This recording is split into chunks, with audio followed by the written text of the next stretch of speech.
Donald Trump की tariff war की नीति, जिसे लेकर अमेरिका को भरोसा था कि वो पूरी दुनिया को अपने दबाव में ले आएगा, अब फेल होती दिखाई दे रही है। ट्रंप प्रशासन को उम्मीद थी कि यूरोप उसके साथ खड़ा होगा और भारत को मजबूर करेगा कि वो अपनी ऊर्जा नीति और विशेषकर रूस से तेल खरीदना छोड़ देगा। लेकिन यूरोप के भीतर से ही अब अलग संकेत आने लगे हैं। ट्रंप ने चीन से व्यापार युद्ध की शुरुआत की थी, लेकिन धीरे धीरे ये दायरा भारत तक बढ़ाया गया। भारत पर दबाव डालने के लिए टैरिफ लगाए गए और चेतावनी दी गई कि अगर भारत रूस से तेल खरीदना जारी रखेगा तो सेकेंडरी टैरिफ यानी अतिरिक्त दंडात्मक शुल्क लगाए जाएंगे। इसी के साथ अमेरिका ने यूरोपीय देशों से भी अपील की थी कि वे भारत पर इसी तरह का दबाव बनाएं। लेकिन यूरोप ने इस दबाव को स्वीकार करने के बजाय भारत के साथ रिश्तों को और मजबूत करने की दिशा में कदम उठाना शुरू कर दिया। फ्रांस के राष्ट्रपति इमैनुएल मैक्रों ने पीएम मोदी से संपर्क साधकर सहयोग बढ़ाने का संदेश दिया। इसके बाद जर्मनी की ओर से भी एक स्पष्ट बयान सामने आया। जर्मनी के विदेश मंत्री जोआन डेविड विटफूल ने भारत यात्रा से पहले ही कह दिया है कि भारत हिंद प्रशांत क्षेत्र में एक प्रमुख साझेदार है और हमारे राजनीतिक, आर्थिक और सांस्कृतिक संबंध पहले से ही गहरे हैं।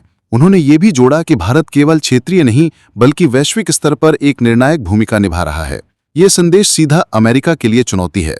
वॉशिंगटन ये मानकर चल रहा था कि यूरोप उसके साथ मिलकर भारत को दबाव में ले आएगा, लेकिन जर्मनी और फ्रांस जैसे देशों के बयानों से ये साफ हो रहा है कि यूरोप अब भारत के साथ खड़ा होना चाहता है। यूरोपीय देशों को ये एहसास है कि अगर वे भारत से दूरी बनाते हैं तो भारत रूस और चीन के और करीब जा सकता है और ये स्थिति यूरोप के अपने लिए भी खतरा साबित हो सकती है। भारत का रुख इस पूरे घटनाक्रम में बेहद साफ रहा है।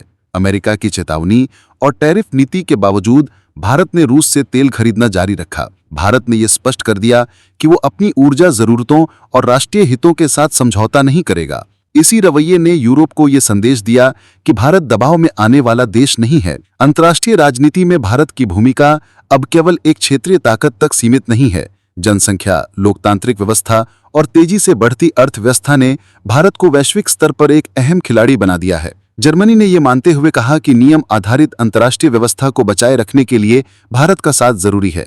ये बयान केवल कूटनीतिक औपचारिकता नहीं बल्कि एक नई दिशा का संकेत है। अमेरिका के लिए ये स्थिति असहज है। ट्रंप प्रशासन ने सोचा था कि टैरिफ लगाकर और यूरोप को साथ लेकर भारत को उसकी नीति बदलने पर मजबूर किया जा सकता है, लेकिन अब तक ये रणनीति असफल रही है। भारत अपने फैसलों पर कायम है और यूरोप धीरे धीरे भारत की ओर झुक रहा है। इसका नतीजा ये हुआ कि अमेरिका का दबाव व्यर्थ साबित हो रहा है और भारत की स्थिति और मजबूत हो रही है।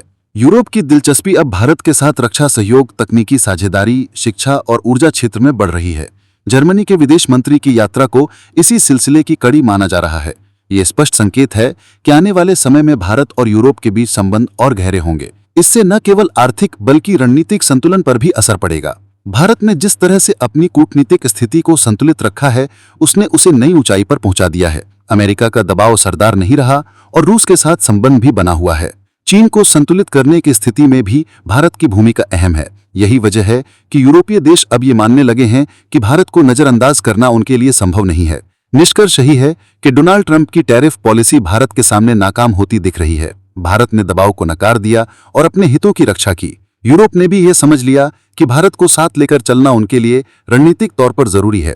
अमेरिका के लिए यह झटका है, क्योंकि जिस यूरोप पर भरोसा करके वो भारत को झुकाना चाहता था, वही अब भारत के साथ खड़ा है। इस बदलते समीकरण ने यह साफ कर दिया है कि आने वाले समय में वैश्विक राजनीति में भारत की स्थिति और मजबूत होगी और अमेरिका को अपनी रणनीति पर फिर से विचार करना होगा। वैसे दोस्तों, आपको क्या लगता है? भारत से रिश्ते खराब करने के बाद क्या अमेरिका अब यूरोपीय देशों से भी अपना रिश्ता बिगाड़ लेगा? अमेरिका का यूरोपीय देशों पर भारत के लिए टैरिफ का लगाने का दबाव कहां तक सही है? बताइए हमें कमेंट बॉक्स में, और ऐसे ही और वीडियो देखने के लिए चैनल को सब्सक्राइब करें। धन्यवाद।